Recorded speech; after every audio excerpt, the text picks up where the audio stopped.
Hello, puppies and kittens. Welcome to another episode of Blasphemer's Bible.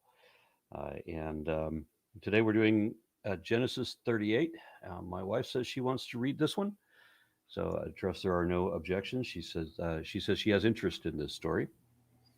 We're missing Lilith today, who is dealing with a family matter and will be missed. And we seem to be missing a couple of other people too that I would hope would be here. But at least we got. There we go. There's Lilandra. How you do, dear? Okay, and Lawrence, how you do? I'm doing all right. had a pretty ridiculous work week over the holidays. Place almost burned down a couple times. Uh, just really not great. A very stressful week. Sorry to hear it. Isaac, how is the NHS holding up? Oh, sorry, Badly. NHM. Yes, NHS. Yeah. It's okay. And let's see, we have a comment already here. Kicker White Lion, 450 Czech kroner says, made myself fries to eat while watching. I ate them before the stream even started. Anyway, how are you all doing? So, question to the panel. Oh man. uh, well now I'm hungry. Uh,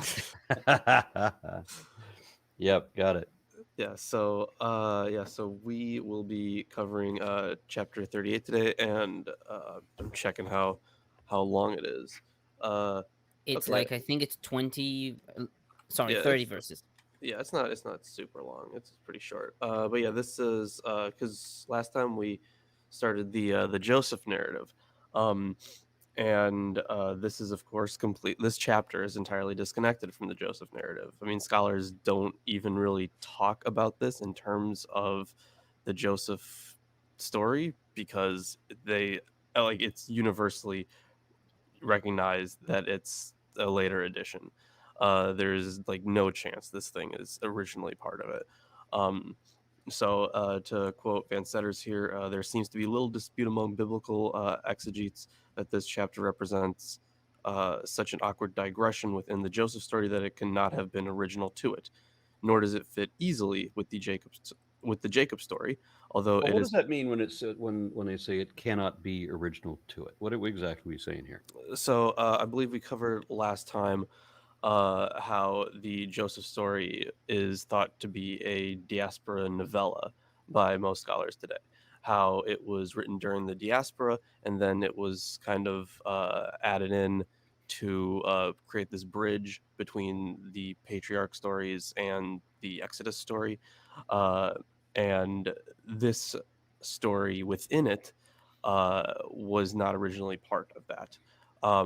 And I think hopefully I'm not messing up the name. I think it was Francisca uh, Eddy, I think was her name. Well, why would it be Uh, such a confusing construct? I mean, if Moses is is taking dictation from God, then yeah, why would that should be it Well, clear. Yeah. I read do. this way? Well, I have my Jewish commentators who comment on why this chapter is here, but I'll let Lawrence finish. I mean, that was I mean, I'm just going to finish the quotation. Yeah, so nor does it fit easily within the Jacob story, although it is possible that 38:1 is meant as a continuation of 35:16 through 22, the general region from which Judah went down toward the Shephelah region. But it seems preferable to regard this chapter as a pre-Oistic narrative, similar to a number of others that deal with the ethnography and genealogy of ancient Israel. So pretty much everyone is like, this is not uh, an original text within the Joseph story, and it's not really great in the Jacob story either. Um, so this is not even like discussed in terms of the scholarship behind the Joseph story. In fact, in order to not be confusing, many of the scholars that I've been reading through about this, they always like tell you the chapters that the Joseph story takes place in. So they're like 37 through 50, right? Um, I think that's That's about where it is. Could be misremembering that. But then they always say like in parentheses except 38, which is which is yeah. So this chapter is a standout. Yeah. Yeah, the Quran has a similar sort of thing where, these this portion is from Medina, except for verses whatever whatever. Yeah, Yeah. So it's is constant that references like that. so I believe with the Quran, there are a lot of I think there is debate between like which revelation came first sometimes, especially in terms of contradictions, right? I forget what the name of that principle is, but basically whichever one Muhammad wrote later in his life was the authoritative one. I forget what that's called. Um, but yeah, is it I forget too. yeah, so I'm not So any apparent contradiction, if he said a thing again to clarify, well, then that's what it is, and not the thing it was before. right, I yeah, don't yeah. I don't get the Even though it's supposed to be the justification for word of that. God, but whatever. Yeah, And it's just it's just a coincidence that the later things are more the earlier stuff is more peaceful. The thing is, that's not even how it is for everybody, right? Like I Mm. think that's how uh I feel like that's how better people deal with that kind of stuff. They're like, okay, well, Muhammad obviously, by the end of his life he meant this stuff, this better stuff. But if you have someone who is, not a very good person, then they will interpret it the other way around and say that the more violent stuff came later and therefore is the official word. Mm. Um, so there's no agreement on those things. Uh, yeah. And At least reading in the order of revelation, there are still things that come up out of order that should have where the writing assumes that you already knew this other thing that it hasn't mentioned yet. So it's difficult to make it out either way. But that's the Quran. We're talking about the Bible today. yeah, I think the main point of this story is to connect the Davidic line with the patriarchs because at the end of the story there is a baby that is born called Perez, and he is considered a traditional ancestor to the Davidic line and I guess Messianic line as well. So he's he's important just because of that. And so that could be a reason why this story was inserted at one point. So Just, I have yeah, several Jewish commentators who talk about why this chapter was inserted. So first, yeah. Rashi, he writes, "Why is this section placed here, thus interrupting the section dealing with the history of Joseph, to teach that his brothers degraded him from his high position? When they saw their father's grief, they said, 'You told us to sell him. If you had told us to send him back to his father, we would also have obeyed you.'" Mm. So Yeah, that that was Rashi. explains why it was put in this position. Definitely. Yeah. Ibn Ezra writes that the Bible placed this chapter here to contrast the behavior of Joseph vis-a-vis Potiphar's wife with that of Judah toward his daughter-in-law. And Sfono comments that the story intends to show that Judah, who has caused grief to Jacob, will have his own sons cause grief to him by dying.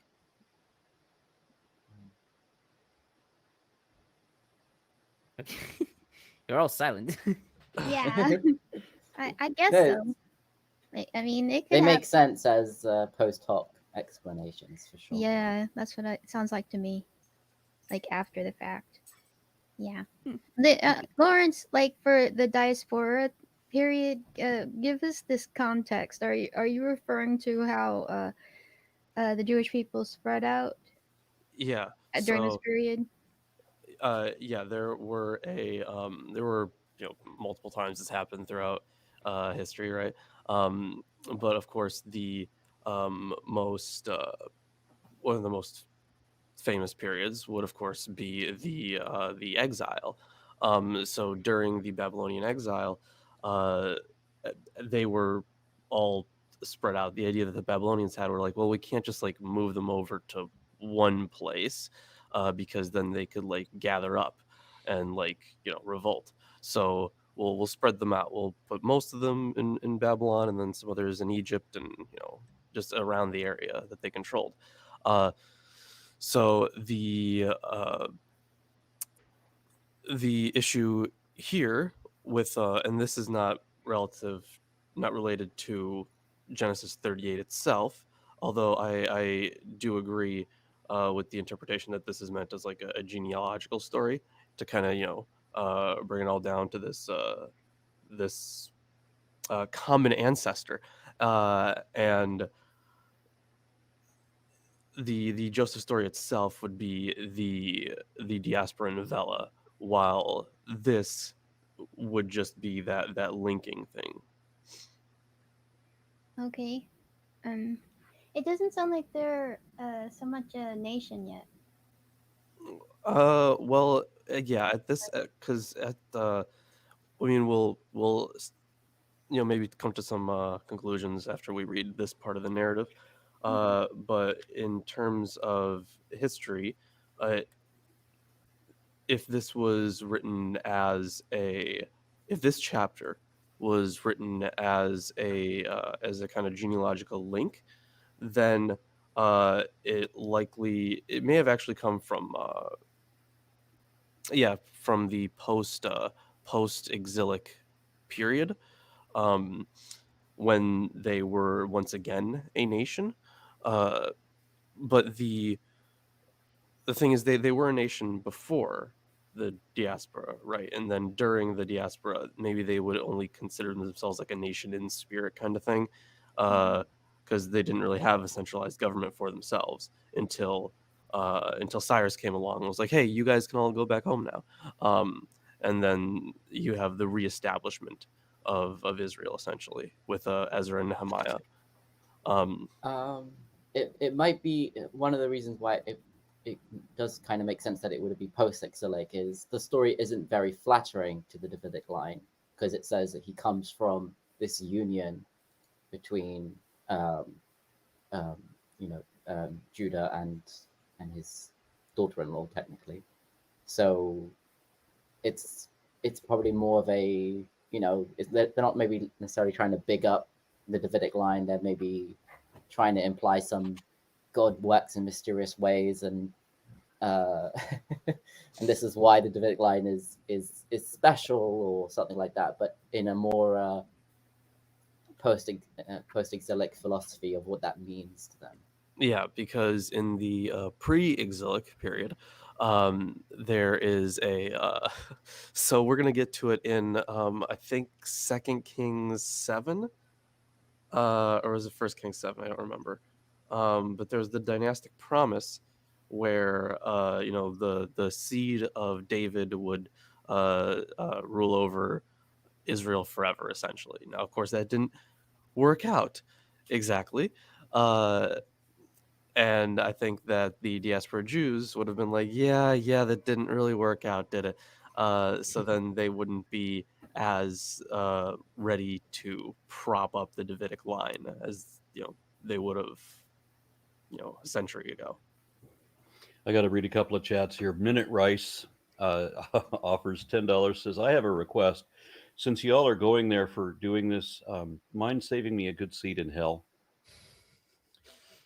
And then Tom Davies for 10 Canadian dollars says, looks like some are already here. Lawrence's background looks like the back rooms. Yeah. It's a Lawrence's meme. room is bigger than my house.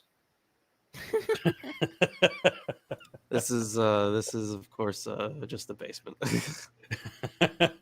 No, my actual room is not very big. It was just fine. Like all I have in it is like a bookshelf. That's all good. And then let's see, we have Lilith Liberated, who couldn't be with us today, didn't want to chime in. She says, "Hello, just popping in to send my love, though I will be a bit all over the place." Okay. And then Sailman for $4.99 says, "Hey Aaron, what are your views on Nietzsche and nihilism?"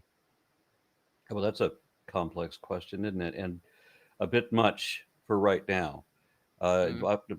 The summary is that nihilism is misrepresented. It's treated more as an attitude of that you're supposed to be dour and upset, that life has no purpose. I have no such problem with that.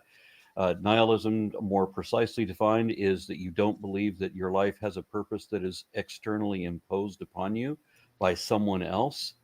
If you want your life to have a purpose, that's up to you to figure out what that is and then work toward it. So I don't have a problem with nihilism in that respect at all. And Nietzsche, whatever doesn't kill you just might leave you disabled, dismembered, disfigured, and in need of a therapist. So it doesn't necessarily make you stronger. I know lots of people that have had severe accidents and bouts with poison and disease who were left in a compromised state for the rest of their lives. So Nietzsche was good at making, bumper sticker slogans, but not so much truth in there. I don't think he himself was a nihilist though, right? No, Because he he also wasn't. came up with the idea of He Ubermensch. he rejected Yeah. nihilism. Yeah. I think. And nihilism. There are several sections of nihilism. There's existential nihilism, moral nihilism. These are the two most I'm familiar with. Ethical no, moral nihilism is this. But Yeah, I would I nihilism would is I just would a very consider. broad. Oh, Nihilism sorry, is a go ahead. very broad range of stuff. Yeah, and Yeah, the way that nihilists identify themselves, to my experience, is not at all what Christians describe as nihilists or describe nihilism to be. So. yeah, Then that is. Rahano Gray offers $11.11 and says, was this a narrative that was a rewrite of other ME mythology? What is ME? Middle Eastern, I'm guessing. Okay, gotcha. So I'm not actually too sure about that. I I will be looking through a couple of these books here, just to make sure. So if there is anything, I'll catch on to it. Um, It could be a rewriting of earlier, bits of the Torah that mention twins and stuff. Um, yeah, because yeah, it's similar to, Jacob and Esau. Esau. it is. Yeah, but Um, I think yeah, Van Setters, he does kind of talk about that how that link has been how it's been taken. And let me see if I can find the actual quotation. Um, so he mentions the work of Westerman, who I have actually. So I read through one of Westerman's works when I was doing my video on uh, on the suffering servant. Yeah, so the resemblance in form to the combination of genealogy, ethnography, and story in 2521 is clear, and this is made all the more evident by the resemblance between 27 through 30 and 35 and 25, 21 through 26. In both of these cases, the struggle of the twins in childbirth is meant to reflect a foreshadowing of future rivalry or claim on precedence. Yet Westerman is overstating the matter when he says, on the basis of 25, 21 through 26, that such a story, quote, was always the occasion for a new narrative, and therefore regards the ending to chapter 28 as incomplete. Because the entities in both cases were ancestors of future peoples, no further narrative was strictly necessary for its understanding. It is because Westerman does not wish to interpret either story as ethnographic in origin that he insists on such a form critical evaluation. Yeah, so there is certainly a link there that has been noticed, uh, but it's a good idea not to overstate it. Then we have Mojo says, appreciate the Bible as it is used for many entertainment like Zelda series, and it is used to create our modern world, maybe a little bit, and personal peace. But I am against theocracy. Okay. And Trevor Wright says, is the documentary hypothesis and the supplementary hypothesis successful in regards to the authorship of the Torah and the composition of the Torah? I think in general strokes, yes. Now, of course, there are people who, I mean, scholars disagree about everything, right?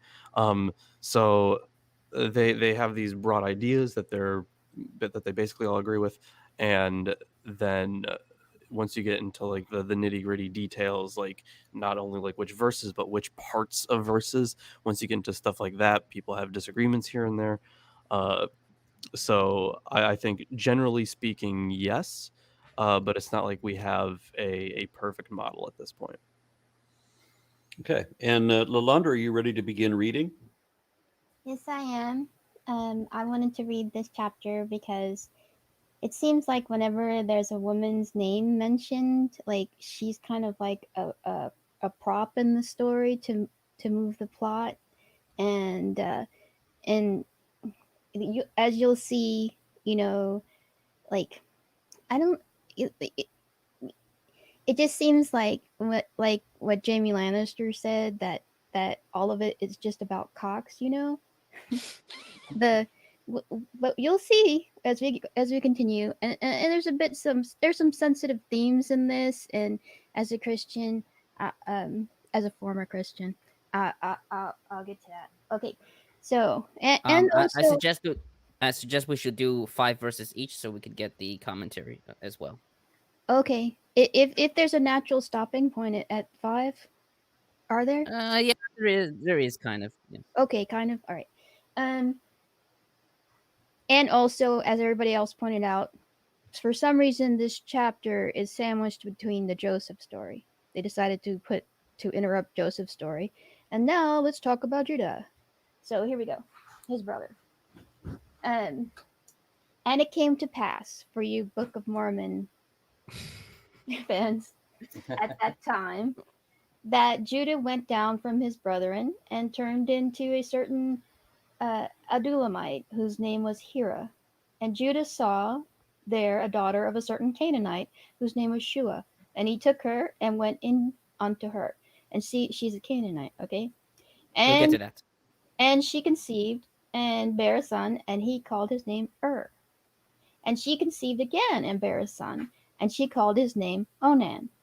And she yet again conceived and bare a son, and called his name Shelah, sorry. Shela. And Shelah. And he was at Chesed when she bare him. Say Cheziv.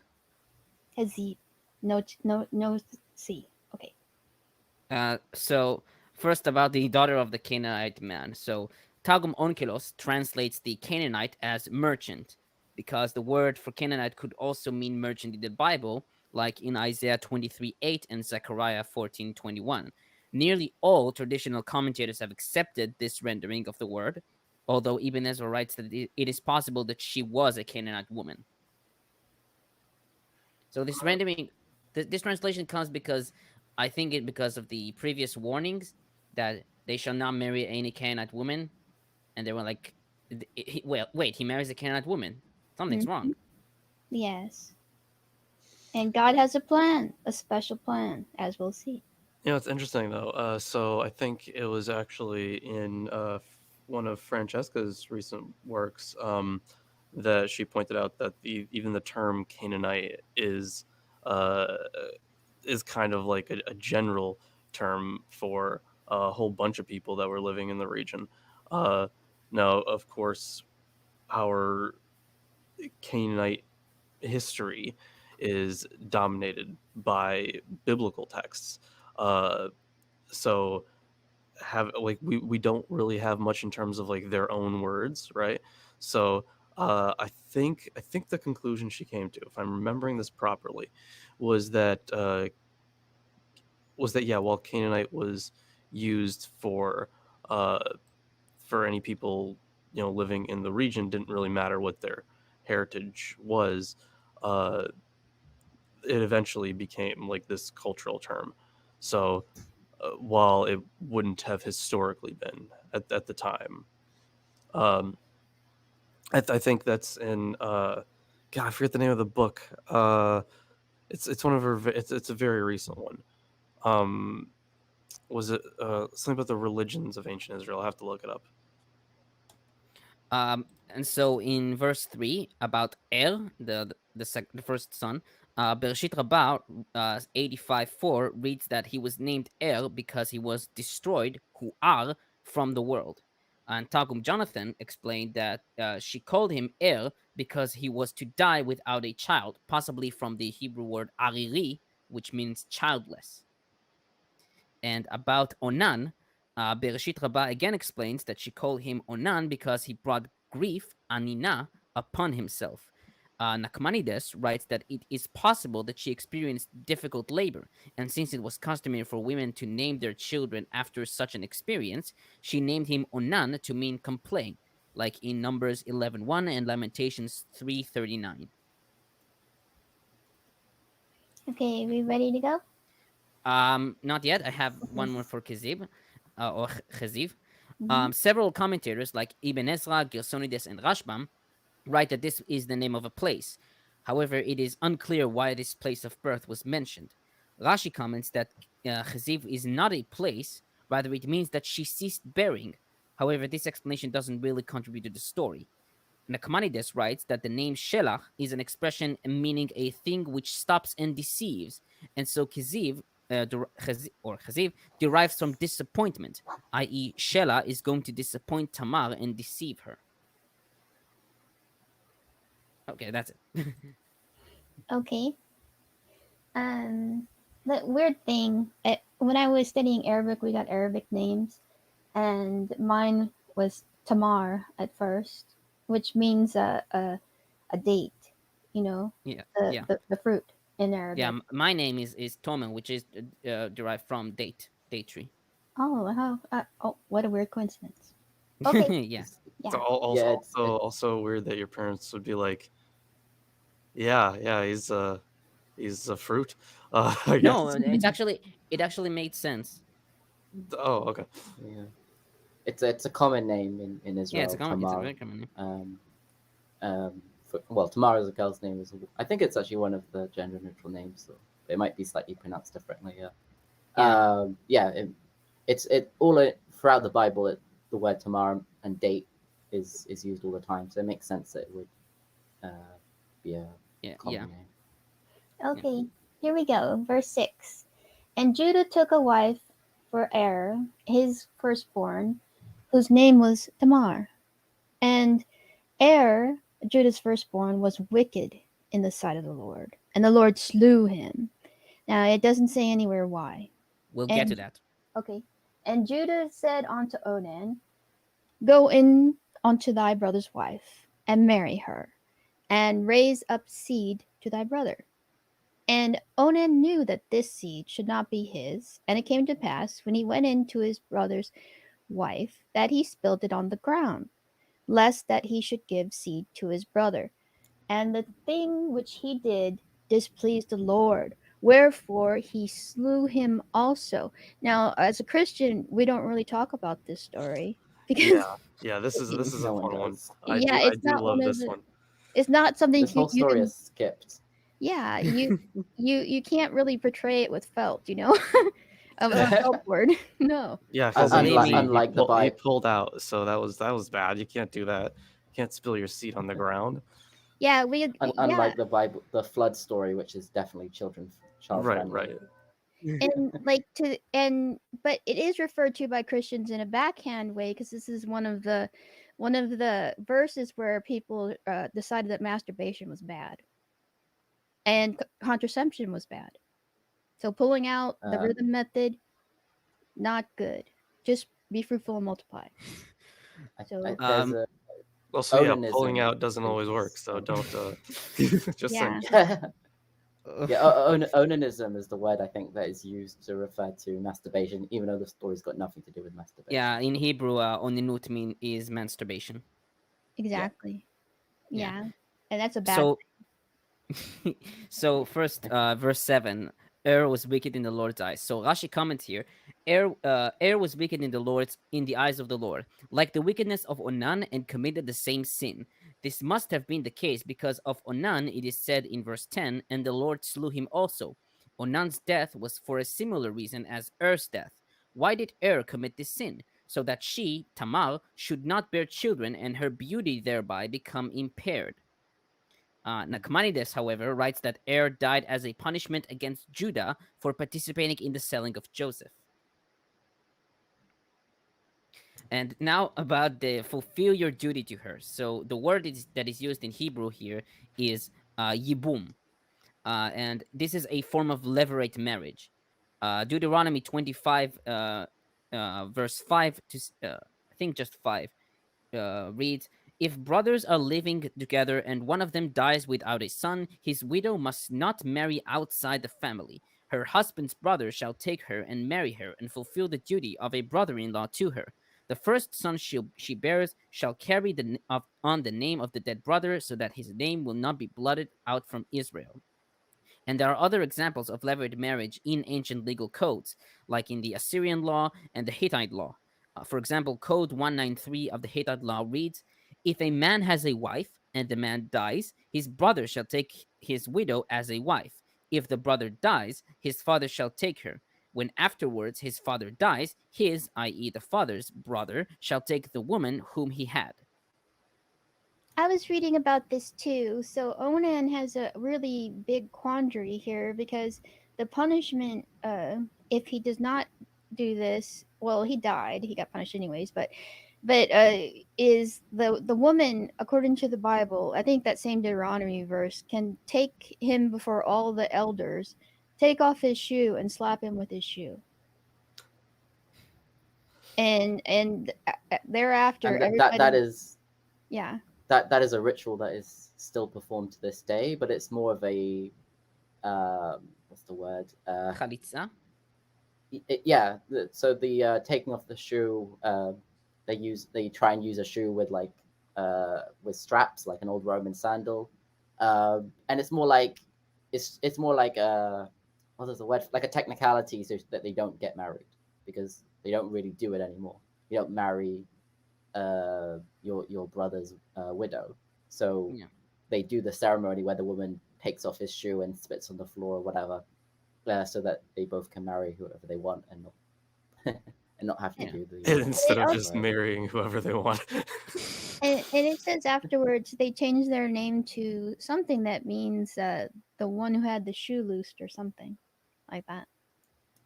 So it's kind of like a social embarrassment if he doesn't go through with it. Yeah. It's Yeah, supposed to And it's supposed to protect the widow because now she's a widow, she doesn't have a man protecting her, so the brother should look after her, and then if he doesn't want to, then she has the right to spurn him in front of everyone. But nowadays it's not really a thing that people do. So More ceremonial. Yeah. So there were a couple things I wanted to mention here. So yeah, what Tor mentioned about the this being a very common practice in the ancient Near East, yes, that is very true. And specifically, I think Alter notes here, his closest brother in order of birth was obliged to become his proxy. Uh, so not just like any brother, closest brother in order of birth. So. Uh, Apparently, the way that that Rashi puts it. So yeah, where he would waste, he wasted his seed on the ground. Despite the confusion engendered by the English term onanism that derives from this text, the activity referred to is almost certainly coitus interruptus, as Rashi I vividly love puts that it. expression. well, there is a very good description of this in I think this is how Ashi says it is. It's threshed inside and winnowed outside. Yep. That's Yeah. great. I think there are other parts of the Bible too that you're not supposed to spill seed anywhere, even on yourself, like from masturbation. So, like the Monica Lewinsky dress, she was unclean after that, and you have to do How this ritual cleansing if you get sperm on yourself. yeah, how many of those? Because Well, you got to do some kind of cleansing, right? I mean, I guess. I think that's to do. I think that's something. I think that's to do with something else. Mm. I just There have is a to lot of wonder talk about. how many little murders every failed ejaculation is. But then, in every consummation, you have millions of sperm that didn't make it. Right? There's only one out of millions. It's literally a lottery. Right? Everybody else dies. Every sperm is sacred. Yeah, and As we so see here, oral sex the results in main cannibalism. Yeah. I should Yeah. also point out that in the Babylonian Talmud, Yevamot 34b, it reads that Er and Onan engaged in, quote, sexual intercourse in an atypical manner, i.e., anal intercourse. Yeah. That's an interesting Can I Yes, add Adam. that Yeah. in the Netherlands perfect. we don't have anything like pulling out. Here it's literally called leaving the church before the singing starts. If you say that, everyone will know what you're talking about. I, st- I think more countries Love a good should adopt that. innuendo. Wow. Yeah. But as we see here, like the story is interpreted by lots of people throughout the ages as referring to masturbation, and you can see that's not what it's about. It's about coitus interruptus or whatever. Exactly. Yeah.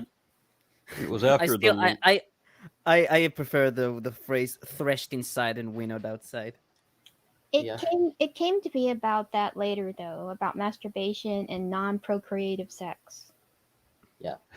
in the early 90s. I remember there was a group here in Dallas called Head First that were advocating as a means of birth control. Okay. I Yeah. agree. I found the verse because I'm reading the Skeptics Annotated Bible about having to cleanse yourself if you get sperm on yourself. It's Leviticus 15:16. And if any man's seed of copulation go out from him, then he shall wash all his flesh in water, and be unclean until the even. And every garment and every skin whereon is the seed of copulation shall be washed with water, and be unclean until the even. So I was working in the night shift in this little Arizona town once upon a time, back around 1990, and this old lady shows up in the middle of the night, dressed in all white, like she's from the 1800s. No, she's not a ghost. She's just a little old lady, and she comes in to ask me a question about the gasoline in the pumps. She wants to know something about it, some additive in the gasoline, and I didn't know the answer, so I asked, "Why does this matter?" And she said, "Because this additive is unclean and unhealthy for the body." Well, what is your source on that? She says, God told me. And it turned out that God told her to go to this town and to go to this convenience store specifically, and there she would find the help that she needs. And I assured her, God did not tell her to go to me.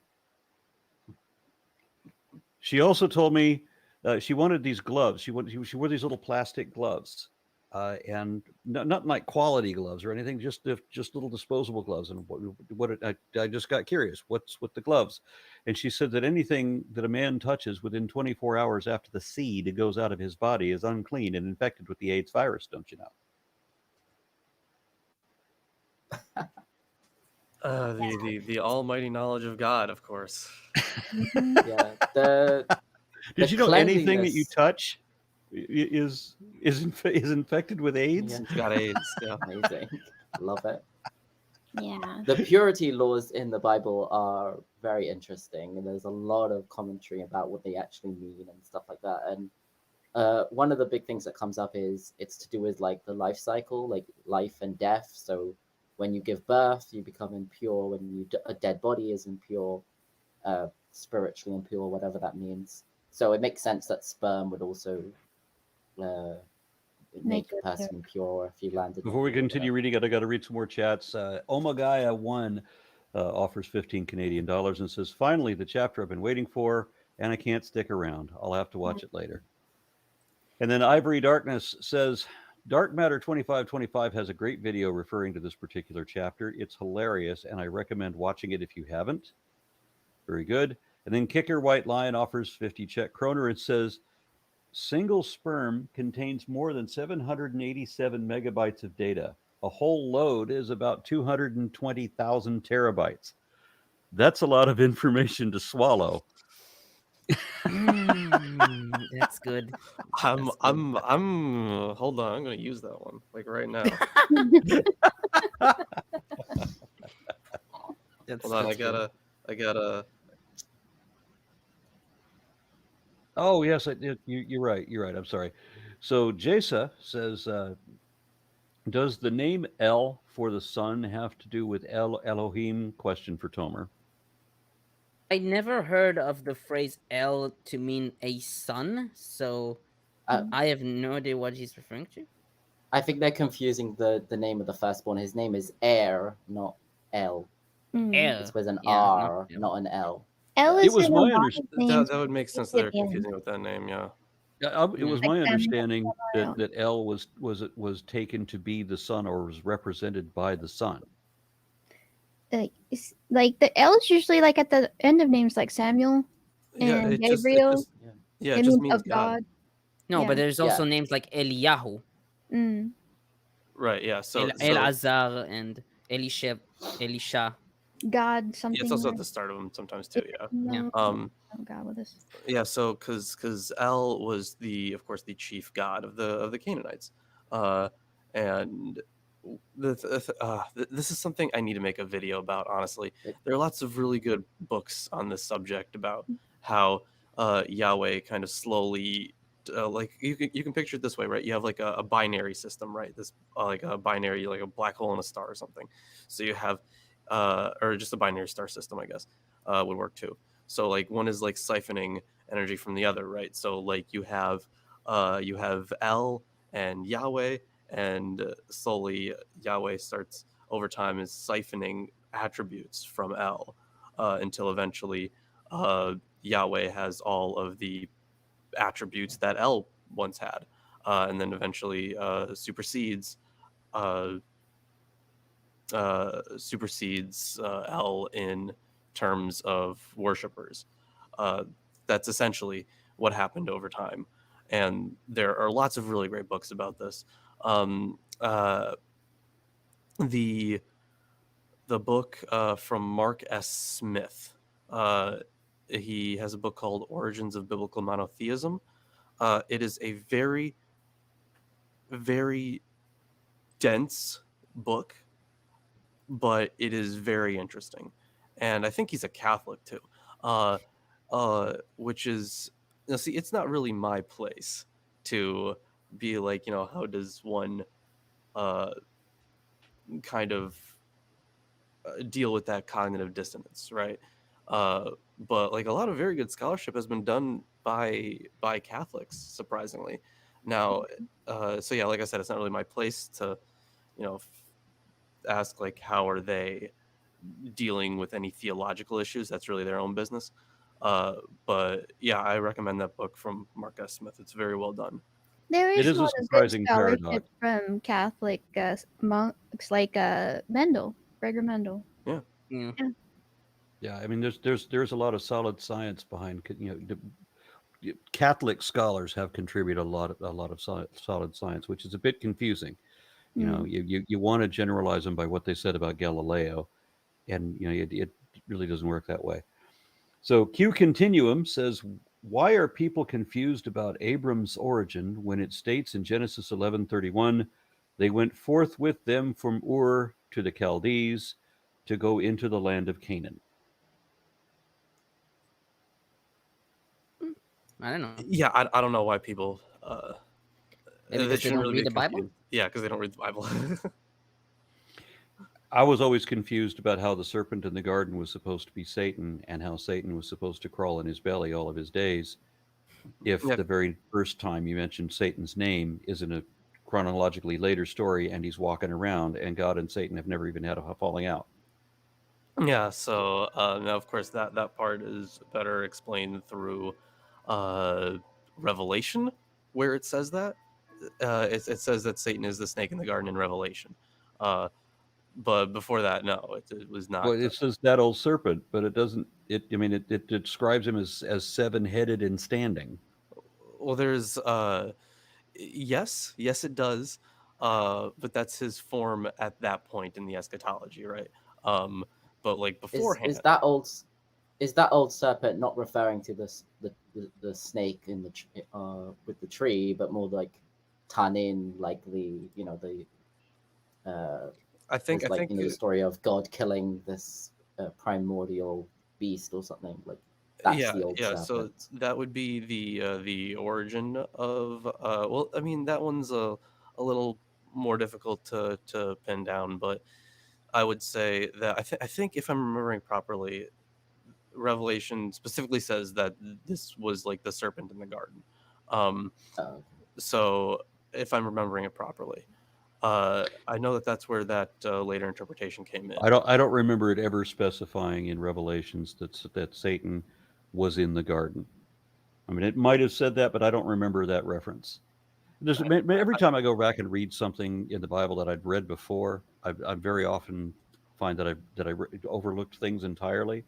Like when I read through the Gospels for like the third time and realized that they found this other Jesus after Jesus died on the cross. They find this other guy and identify him as Jesus. He doesn't even look like Jesus. They don't even recognize him as Jesus, but they just decide that guy is Jesus.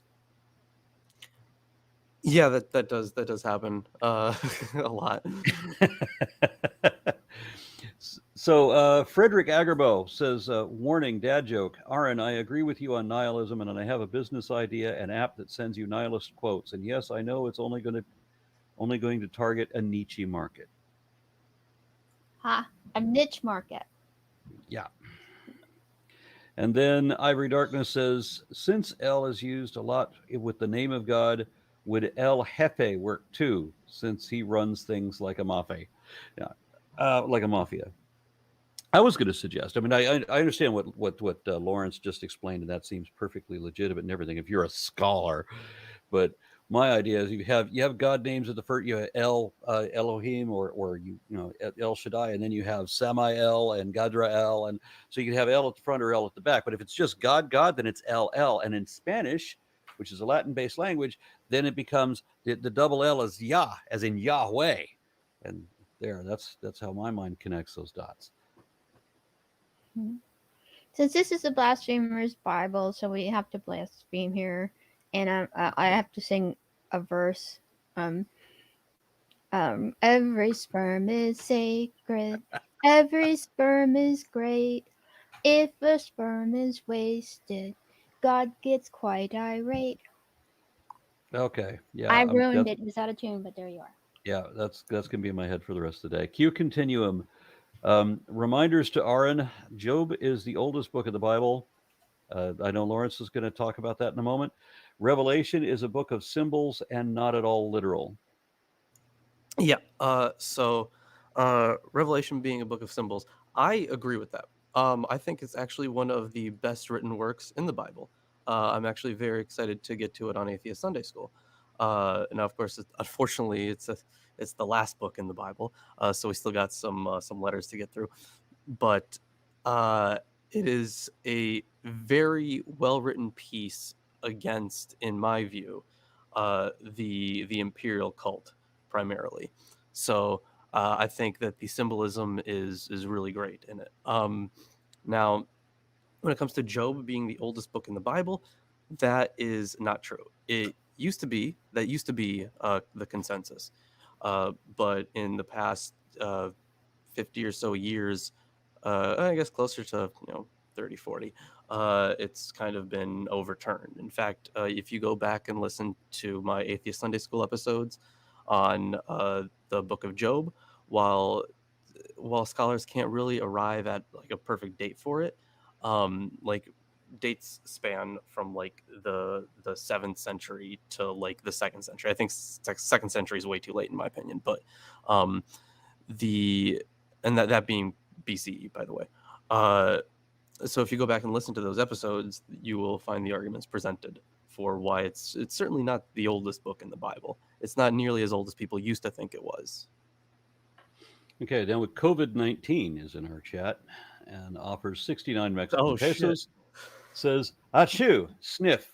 Does the 5-second rule apply in this chapter of the Bible? Okay. And if you wanted to, I guess. Rich Pine says, what's the take on the serpent seed doctrine? Serpent seed doctrine. I think the only time I've heard seed doctrine in reference to the serpent, it was the Christian nationalist group, or the Christian Identity, the terrorist organization that ultimately blew up the Murrah Federal Building in Oklahoma City. They believed in this seed doctrine that Jewish people descend from Eve having sex with the serpent. There's a lot of extra commentary that maybe Cain was the product of this. That's pretty funny. So there is, yeah, I haven't heard that one before. But I suppose it would make sense in a weird backwards way for people to interpret it that way. So that almost reminds me of well, it does remind me of the story in the life of Adam and Eve, which is a far later work, but essentially, Satan, he doesn't have sex with Eve or anything, but he kind of messes with Adam and Eve all the time. Now, I kind of blame Michael for that whole thing, because that's where we get the whole idea of Satan being like kicked out of the garden and stuff. Because that's not in, sorry, not out of the garden. Like the fall of Satan. There is that one thing that we will eventually get to, which isn't about Satan at all, about Lucifer falling and all that stuff. That's not about the devil in any way. So Can't wait to talk about that, by the way. yeah, that'll be fun. Yeah. So in the life of Adam and Eve, he is kicked out of heaven because like he refuses to worship Adam, or to bow down to him, because he's like, I'm a fucking angel. What's this guy gonna fucking do to me? Why should I like bow down to him? He should bow down to me. And the thing is, God in that book never asks any of the angels to bow down to his creation. Michael is the one who's like, look at God's creation, you should all bow down. So, and then after Satan didn't do that, then he gets kicked out of the garden. So I'm blaming Michael entirely. There is a lot of, I think, commentary that Out of the the garden, fruit, sorry, out of heaven. Not, why did I keep sorry, saying garden? We know what you meant. that the fruit was actually knowledge of sex, and that's what Satan introduced to the garden. And like the older myth, Inanna from the Mesopotamian folklore, I mean mythology. Sorry about that. She descended into hell to taste the fruit of a tree, and still it was like the sexual knowledge thing. Like you're no longer a child. The tree of knowledge is knowledge of sex. Well, that throws out the whole juxtaposition of the or the contrast between the tree of knowledge of good and evil and the tree of eternal life. That was the choice: live forever, or have wisdom, that kind of thing. Taste And the so, fruit. what was supposed to ascend us above the other animals was that we supposedly had more wisdom than the other animals do. Otherwise, we would have still been in that form forever. And that Rahano Gray says, was Beelzebub the same character as Satan? Thanks. Oh boy, No. that's a big question. Not no, not always, at least. And so kind of around the 13th century CE, all all these names kind of got conflated into one with the appearance of Kabbalah and more Jewish mysticism. Uh, there was a huge conflation between terms. Um, it happened with the Lilith character. It happened with Beelzebub and Satan and Lucifer. So things got way more complicated. If you take the name There. apart, it means Baal. That was the older god, Lord. It means Lord, and Beelzebub, Lord of the Flies. Yeah, Lord. And in my opinion, they demonized the elder gods and made them into demons. Essentially, I yeah. think there was one of the gods was called something very similar to, and then it was just like a switch a couple letters around, and you end up with Maybe Lord of the Balzvul. Flies. Yeah, Yes, exactly. Beelzebul, yeah. That makes sense. Yes. Yeah, And Belzevul becomes Belzevuv, and then you end up with Lord of the Flies, and it sounds nasty, and he's a demon, The not demon. not a god. You see that in other mythology too, like the Greeks. The older gods, the Titans, were awful, and then like the even Norse mythology, the frost giants, I think, were older than the Aesatru, or I forget what they call them. The thing. Well, it's I lost it, but you know that like the older worship is often like discarded and they're made into the enemies of the new gods or god. Ivory Darkness asks, Michael, the jealous brother, LOL. Or, yeah. And then Rick says, he may blame Michael, but I still blame the man in charge, this Yahweh dude. Hey man, read the Life of Adam and Eve, or better yet, go listen to our episode on the Life of Adam and Eve. But yeah, it's definitely Michael. Okay. All right. So, Lilith, or I'm sorry, Lalandra, you are ready to continue? Yeah. Okay. So when last we were talking, uh, let's keep count. Verse 11. We're on verse 11. Er is dead, and now Onan's dead. And I think they were saying that these are the first named people that God killed directly. So in the Bible, by name, you know. And he killed a lot of other people for this, the flood, of course. But here we go. Verse 11. Then said Judah to Tamar, his daughter-in-law, remain a widow at thy father's house, till Shelah my son be grown. For he said, lest peradventure he die also, as his brethren did. And Tamar went and dwelled in her father's house. In the process of time, the daughter of Shua, Judah's wife, died. And Judah was comforted, and went up unto his sheep shearers to Timnath, he and his friend Hira the Adulamite. So he, is kind of in the neighborhood now, shearing some sheep. And lo and behold, what happens in verse 13? And it was told Tamar, saying, behold, thy father-in-law goeth up to Timnath to shear his sheep. And she put her widow's garments off from her, and covered her with a veil, and wrapped herself, and sat in an open place, which is by the way to Timnath. For she saw that Shelah was grown, and she was not given unto him as a wife. When Judah saw her, he thought her to be a harlot, because she had covered her face. And he turned on to her. Wait, I have we said five Go verses. ahead. So for about the you said about verse 14. What did you say about the entrance again? How did you read it? Oh, sorry. Let's go back to 14. She put a veil on, and she sat by the entrance in an Okay, place. so in the Hebrew Bible, it reads "set down at the entrance of a nine." At least that's how the JPS translates it. This is Petach a nine. Several commentators like Rashi, Rashbam, and David Kimchi read the phrase literally at the opening of the eyes, at the place where the eyes become open, i.e., at the crossroad, which is on the way leading to Timnah.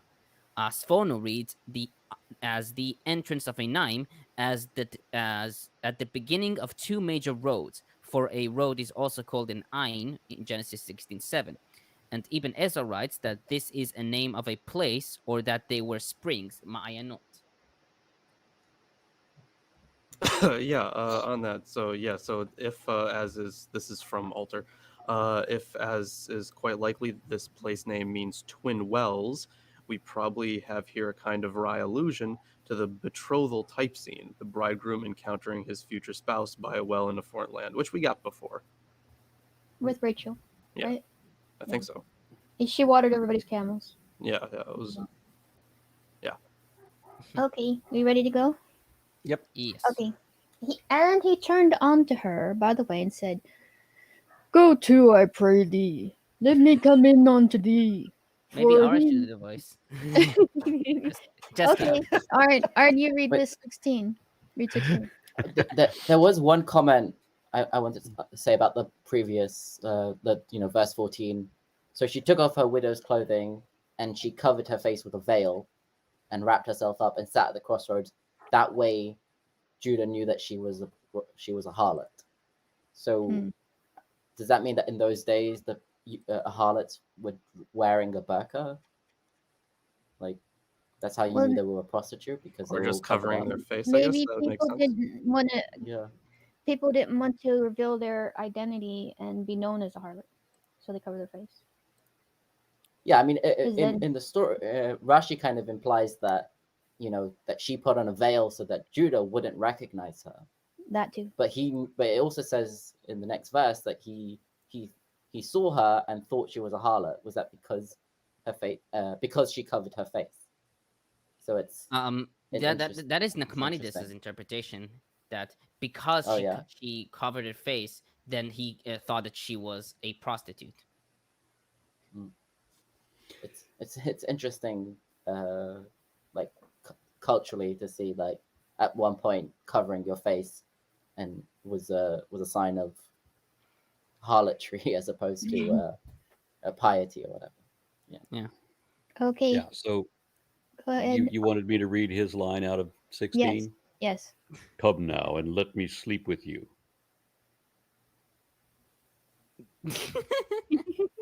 Would Uh, All right, Man, read. I'll see you in 20 minutes. for he knew not that she was his daughter-in-law. And she said, "What wilt thou give me, that thou mayest come in unto me?" I'll And send you a young goat from my flock. and she said, "Wilt thou give me a pledge till thou send it?" He said, what pledge should I give you? And she said, "Thy signet and thy bracelets and thy staff, and that is in thine hand." And he gave it to her, and came into onto her, Came which he into shouldn't onto? come There's a on big her. difference. Yeah, and she conceived by him. Okay, Yeah. so into. So And there, she, go ahead. yeah, there was I do have a note here on this one. Uh, yeah, your seal and cord and the staff in your hands. So the seal was a cylinder seal attached to a cord and usually worn around the neck, rolled over documents incised in clay. It would be the means of affixing a kind of self-notarized signature. That was pretty common. Like we have a lot of those remnants from mostly from kings and stuff. It is less clear that the staff had a legal function, though, of course, in political context, it is a symbol of authority. Tamar's stipulated pledge, then, is an extravagant one. Taking the instruments of Judah's legal identity and social standing is something like taking a person's driver's license and credit cards. Yeah. Hiskuni says this as well. He writes that these are the things that Judah needs to use constantly: a seal for confirming transactions, a cord to tie up the sheep, and the staff to lean on. And I'm going to say in this part that Tamar is probably of Jewish descent, and like this whole story is about God is like, nope, nope, these are children of Canaanite, and I'm wanting to, you know, fulfill my prophecy and make Israel a great nation, exactly like that. And you'll see later this connects to Ruth, because Ruth is like an ancestor of David also. Yeah, Like the connection between Tamar and the Davidic line is mentioned in Ruth. That's where it's brought up, and I think Ruth is also considered a exilic novel, or even post-exilic. Yeah, it would make sense, right? Because she was a foreigner, right? Yeah. Her husband was. Yeah, she was from Moab, I think. Yeah, was she from Moab or was her husband from Moab? I don't No, remember. no, she's called Ruth the Moabite. Okay, so yeah, she's from Moab. Okay. there you are. And okay, and she arose and one. Okay, what was interesting to me about this before I say anything is, like, I guess she didn't take her veil off the whole time, because wouldn't he recognize her as his daughter-in-law? Yeah. Well, the whole time he went into her, biblically speaking. Yeah. And that must have been the way that prostitutes, that was like the way they would have done it. Maybe was like, Well, they don't might take not the have been veil looking off. at her face. I mean, these people were shepherds. They're used to a different position. Okay. Possibly. Or I've maybe it been was in the just desert dark a in the long tent. time. Humanist Reformation says Numbers chapter 5 has ritual abortions. Jesus lied in the gospel too, giving false prophecy too. Are the religious right not reading their Bibles? They're not. Yeah, they're really not. We're gonna get to that too in this story. Spoiler alert: abortion. And And she arose, and went away, and laid by her veil from her, and put on the garments of her widowhood. And Judah sent the kid by the hand of his friend Adulamite to receive his pledge from the woman's hand, but he found her not.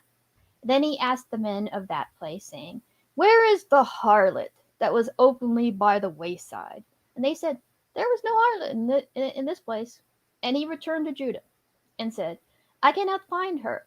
And also the men of the place said that there was no harlot in this place. And Judah said, Let her take it to her, lest we be shamed. Behold, I sent this kid, and thou hast not found her. And it came to pass about 3 months after, that it was told Judah, saying, Tamar thy daughter-in-law hath played the harlot. And also, behold, she is with child by whoredom. And Judah said, Bring her forth, and let her be burnt. So, like, in one of God's chosen people, it's okay for him to kill a woman and her child. So, like, Well, we'll get to that. yeah. So, but first, I would like to comment on verse 21. The harlot here is described as Gdesha, which is also translated as shrine prostitute, I think, in the NIV. And there is a distinction between the zona, which is the usual word for prostitute, and the Gdesha, which I think I read that this is some sort of sacred prostitution, but it could have been a like a clean word for prostitute, for example. Yeah, so maybe Lawrence knows about Kadisha. Yeah, honestly, I do not. I don't really have any note on that. Mm. Got nothing on it. So, so just want to Yeah, point out that it's if when similar to the word kodesh, which means holy, but it's more maybe not necessarily a holy, like a a shrine harlot, but it could just mean prepared, sort of like no, set but I aside think for the harlotry. I think it refers. Yeah. BDB dictionary translates this as temple prostitute, kadesh, as male temple prostitute. Separated. Oh, Wait, those. Yeah, yeah. Hold on. Yeah, Deuteronomy there was a 23:18 section. reads, "No Israelite woman shall be a kadesha, nor shall any Israelite man be a kadesh." Yeah, that's right. And didn't they? There were a few times in the Old Testament where they referred to, like, as like a derogatory term. They referred to them as dogs, I think, and that seemed to be something that persisted for a while, actually, because it exists in the text from different periods. So yeah, I don't have anything on that right now on me, but I do remember. Oh wait, hold on. I actually do have something here. Yeah, Hira substitutes the more decorous term kadesha, a woman who practices ritual prostitution in a fertility cult, for the narrator's Frank. Oh, for the narrator's Frank Zona, or Zona whore. Gotcha. Okay. Yeah. Okay. Makes sense. And verse, yeah, you want to say something? No. I'm good on it. I thought I was going to say. Okay, so about verse 23, lest we become a laughing stock. So Rashi comments that Judah was concerned that if his friend were to keep searching for her, the matter will become public, and he will be disgraced. Ibn Ezra comments that he was afraid that he'll be a laughing stock for giving his seal, cord, and staff for something so insignificant. Yep. He'd been in the desert a long time. Sharing sheep. Sharing sheep it was. And his horse is nameless. Okay, and now verse 24, have her burned to death. So Leviticus 21:9 reads, when the daughter of a priest defiles herself through harlotry, it is her father whom she defiles, and she shall be put to the fire. Chazal in Bereshit Rabbah 685:10 wrote that Tamar was a descendant of Melchizedek, who was a priest of God. So this is kind of justifying this death. It should also be noted that in the Code of Hammurabi, Rule 110, it reads, if a sister of a god opens a tavern or enter a tavern to drink, then shall this woman be burned to death. Wow. Just for Mhm. drinking at a tavern? Or opening a tavern. Oh, opening a tavern. Okay. Wow. But let's see here. We're really stuck in my country on whether abortion is abominable to God or not. But apparently it's okay here to because of whatever reason to kill an unborn child in the womb, burn a woman and her unborn child to death. Hmm. So So, so I do want to. So sorry, Aaron, you can tell me not do this. I want to address the argument going on in chat. I don't know if I was wanting to do that too, where certain people don't understand that if it's written in a book, that doesn't mean that it's true. That's not the same thing as evidence. right, yeah, but the thing is, yeah, what you said is true. Yeah, if it's written in a book, it doesn't mean it's true. But I do want to say it.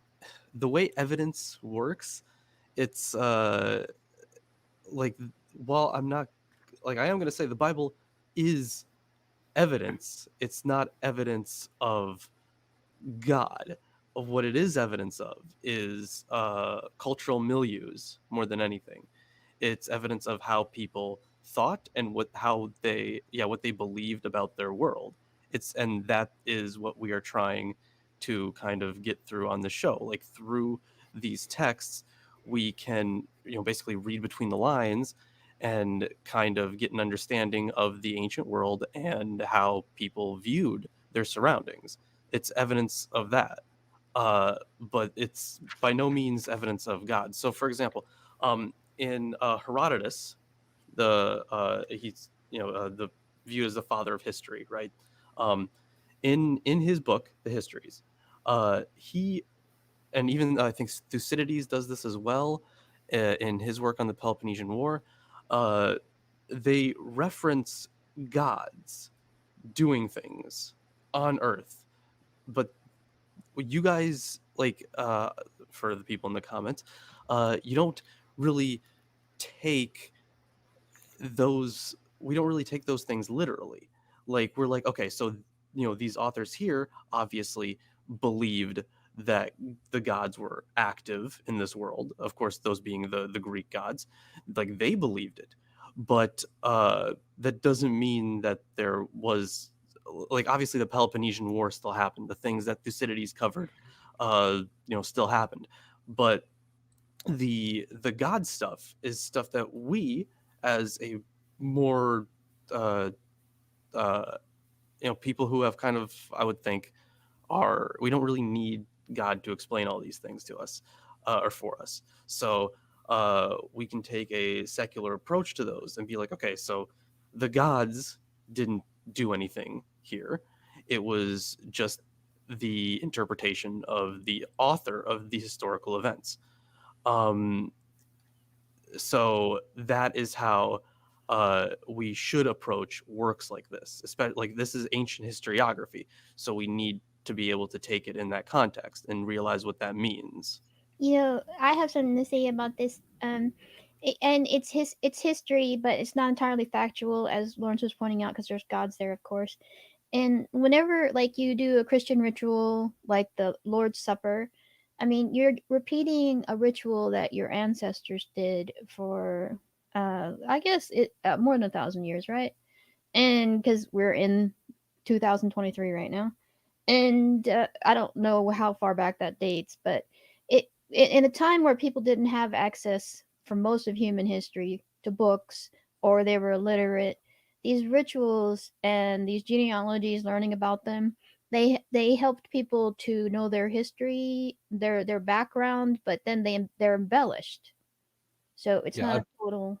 I've got to make a comment too. Q Continuum says, "Why is Lawrence ruining my line of logic that I learned from R and Raw?" I don't think Lawrence is. I mean, I've listened to everything he said too. I don't disagree with any of it.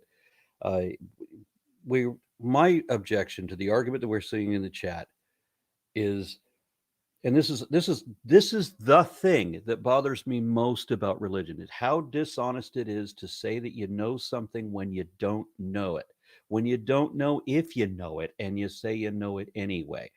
So you read a story, And Lawrence tells me that that Genesis or the Garden of Eden story is from roughly the 5th century BC, about the same time as we get Pandora's box and Prometheus Bound and a lot of very perilously similar Greek mythology. Right, we have all the same tropes that we get in the Garden of Eden story. We get in the Greek mythology, a lot of it.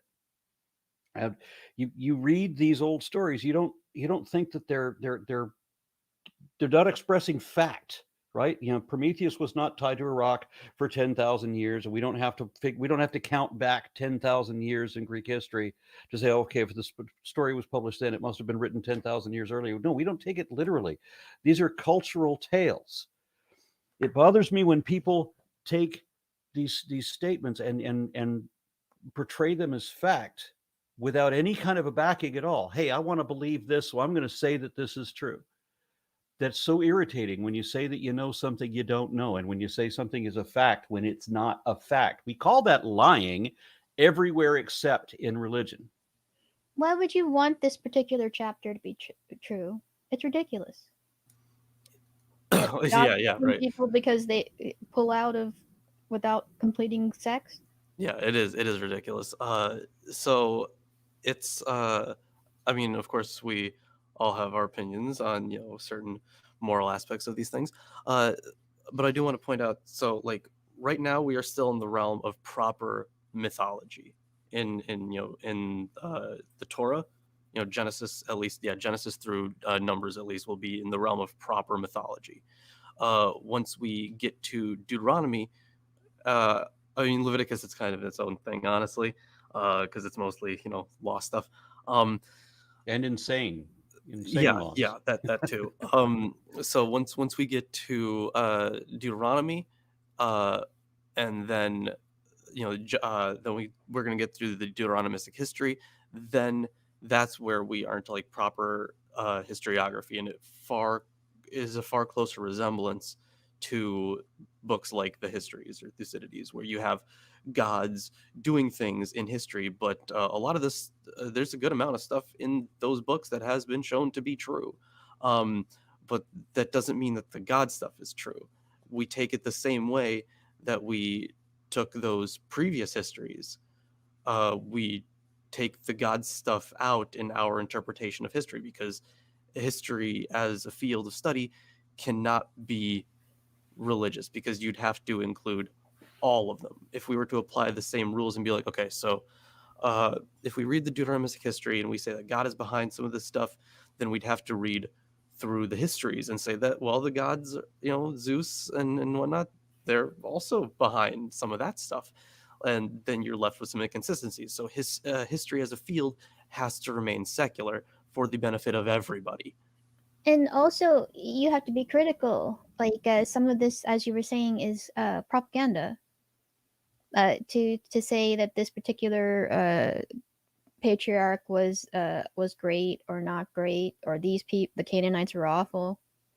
So it's like it's got a slant as well. Yeah, I just saw an argument. I just saw a statement that of all the stupid things this person has said so far, this is probably the dumbest. That nobody forces you to believe in Jesus.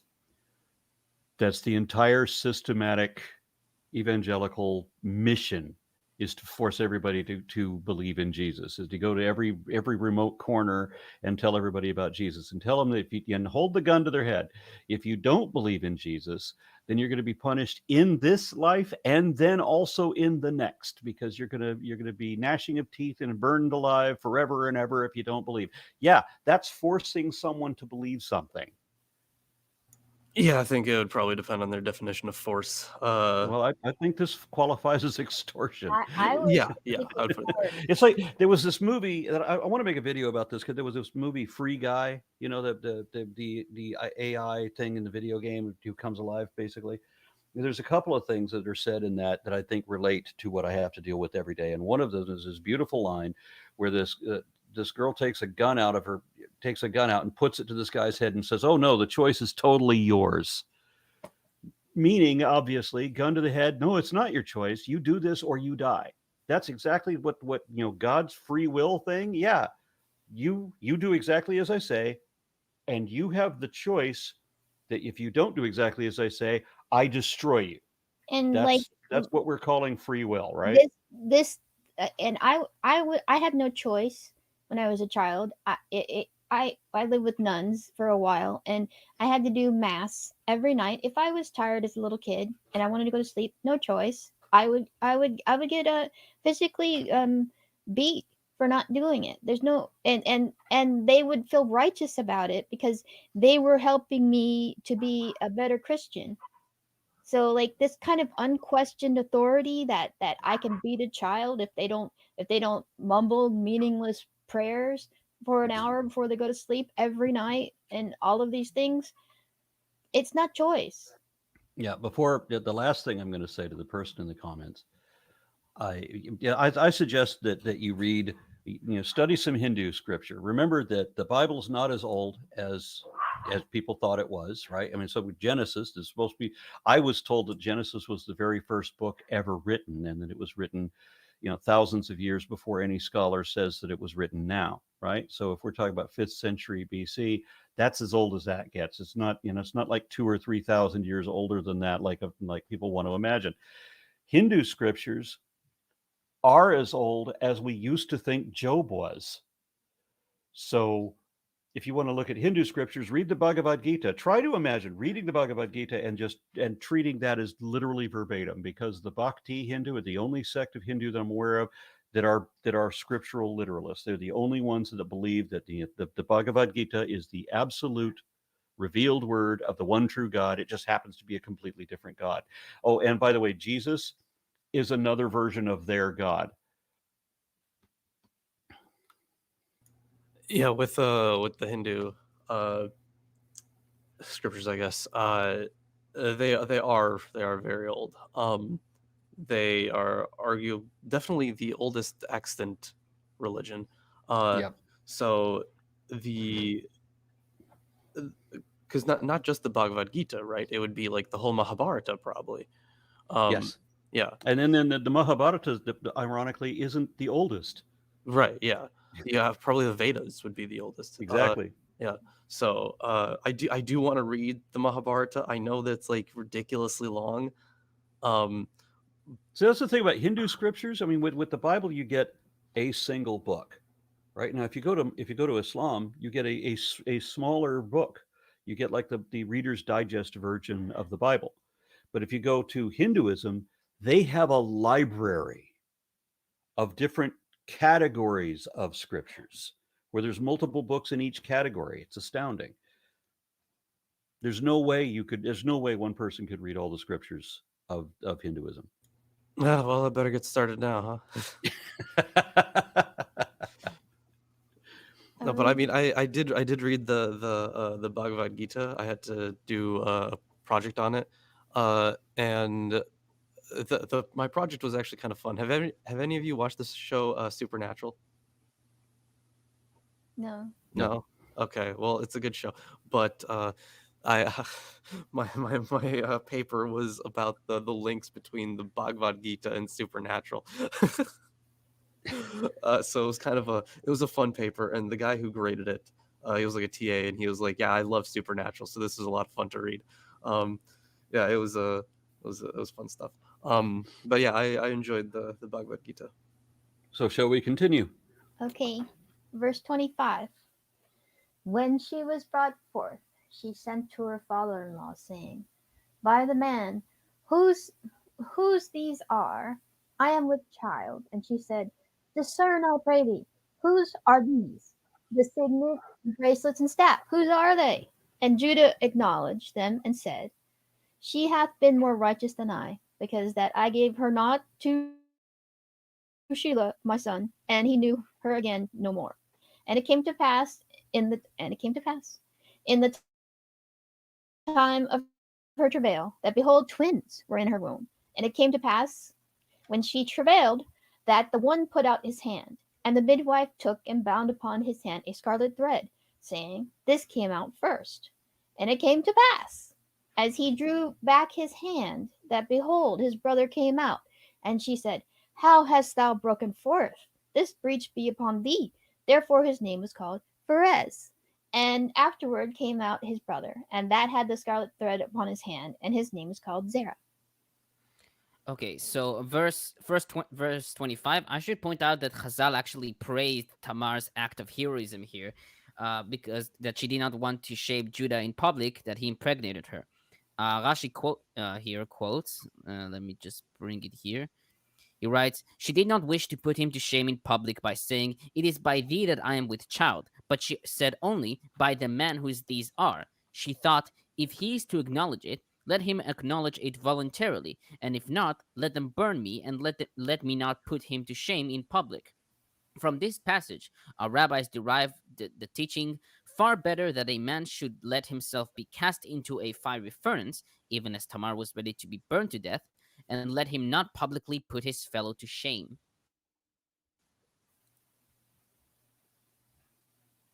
I don't think so. Well, no, I'm Yeah, not being I burned want to to throw death. something else out on here. I mean, we are to believe that this woman disguised herself as a prostitute. We can argue about the reasons why later, but this woman decided she's not a prostitute, but she disguised herself as a prostitute, and her payment was not just this goat, but she also gets the guy's basically his ID and credit cards. He gets the impossible. She gets the impossible things. She gets his staff. She gets the things by which she could just present herself as this person at this point. He had We are to known believe this that for any a of this long really time. happened. I think those items were a deposit.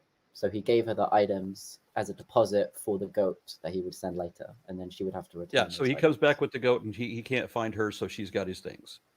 Yeah. I'll Right, pay okay. you Tuesday for a cheeseburger today, right? Yeah. Like Wimpy this day. He was really hungry at that point. Yeah, somebody in the And chat asks if I think that there's a true metaphysical value in the scriptures, like God's character is morally scrupulous and non-covetous of materiality.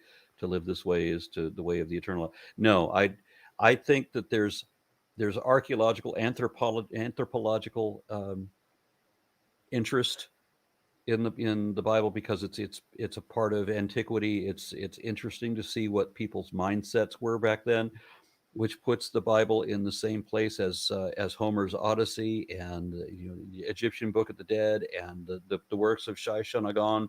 It's literature from an earlier time, and it has a cultural value in that aspect. Otherwise, fuck all. The Bible is useless. It's not the most repugnant tome I've ever read because I have now read the Quran. It's not something you should base your morals on. Yeah. So about the word for parrots, in the Hebrew Bible, it's actually parrots, but I think parrots is also valid. So it derives from the Hebrew is ma paratsta alecha parrots. Paratsta, which means to add a breach. So that's the name. Parrots means breach. And zarach, this is derived. So this derives from the word for brightness, zricha. Rashi comments that this refers to the bright color of the scarlet thread. Did you say I that also his have name that. means breach? Yeah, like bursting forth is also a translation I see. A breech birth is when you come out butt first. Is it? Well, I see the BDB dictionary also calling it like dawning or shining, which again it's brightness. Yeah, shining as well could be, or dawning. Yeah. So this one is kind of it's a bit of a stretch, honestly. So yeah, Perez will become progenitor of the kings of Judah. The name Zerah means shining, as in the dawning of the sun, and so is linked with the scarlet thread on his hand. The scarlet in turn associates Zerah with Esau, the red, another twin displaced from his initial position as firstborn. Yeah, it's a repeat trope here with the twins from Esau and Jacob. And also the Christians take this as meaningful because Jesus was born from the house of David. It echoes this in the genealogies later in the New Testament. Yeah. So it's of course that is very important for them. So as we will cover later about the dynastic promise, it's very important that the one who takes over is going to be from the line of David. And it's also very important that it's human and that he's God. And I mean, I'm going to get into all that once we get to the New Testament and all the Christologies that have been around, because there have been a lot of them. But it does become a thing of importance for the New Testament authors. And like the way that this line came about, the story is ridiculous. Like it was some comedy of errors, you know. It was Yeah, like and you're some, going to burn somebody. You're going to burn the woman for prostitution. That's a whole conversation right there. How immoral that is. How they prescribed absolute control, totalitarian control over everybody's morality, everybody's private moments. This is what authoritarianism is.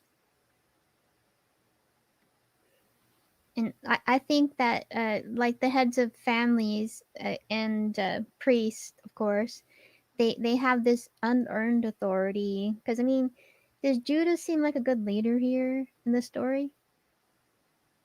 He like gives away his really valuable seal and everything so that he can have sex with a prostitute.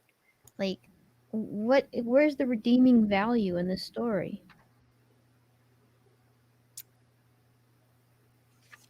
I can't exactly tell you.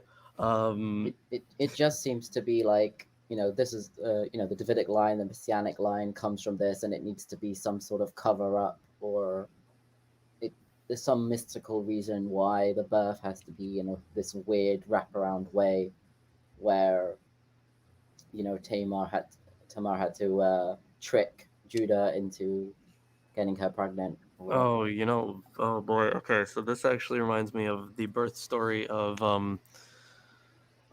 Ben Sira in the Alphabet of Ben Sira. Now, the Alphabet of Ben Sira I've talked about before. It's a comedy work that was written I don't know, around 800 or 1000 CE, somewhere in that range. So it's a much later comedy work.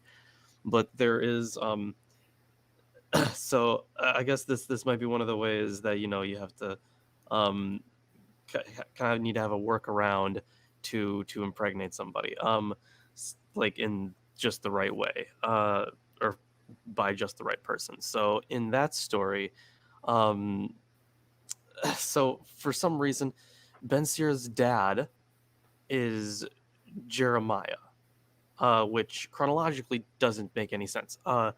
So here's how it went in the story. Jeremiah, once upon a time, was in a bathhouse, and there were a bunch of dudes jerking off in it. And then they're like, "Hey, you better start jerking off with us, or we're gonna fuck you in the ass." And he's like, "Oh boy, I don't want that. I guess I'll jerk off with you guys." And then he does it, and sometime later, doesn't say how long later, his daughter walks into the bathhouse and sits on his cum, I guess. Ew. Right, and she is impregnated that way, and then you have the miraculous birth of Ben Sira. So like this is the kind of shit I'm talking about. That stupid workaround to have Jeremiah be his father and mate.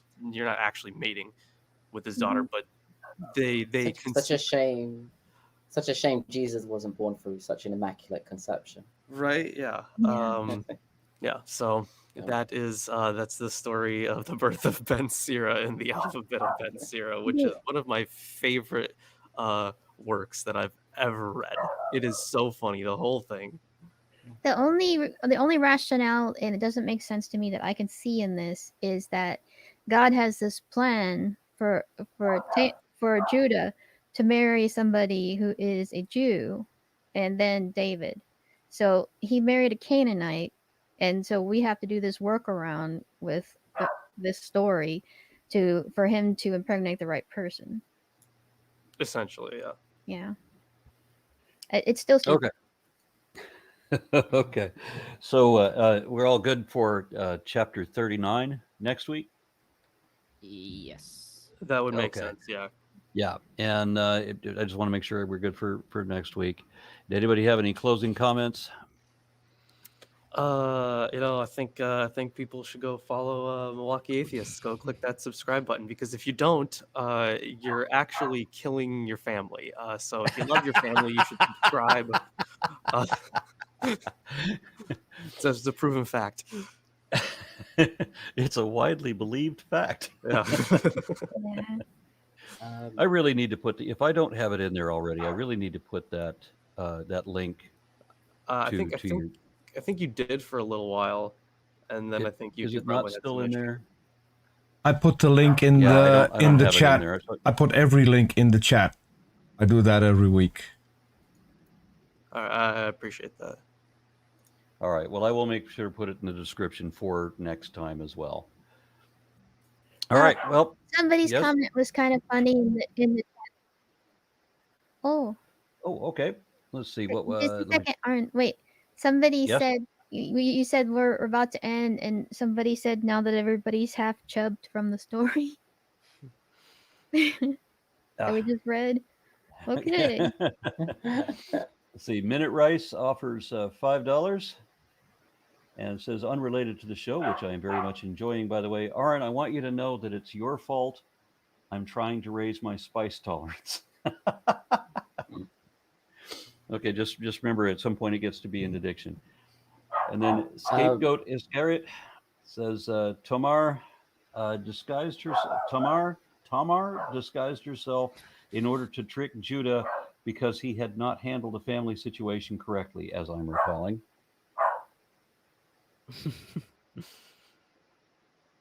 All right, no comments on that one. All right, thanks everyone. Yes. Yeah, I just wanted to say I made a mistake last week. I made a comment about Potiphar his wife having the same name as him. That was a mistake, but we will get back to it next week when we get to that part of the story. So it is still an interesting little side note, Okay. but it's not exactly what I said. Yeah. All right. Thank you, everyone. See you next week.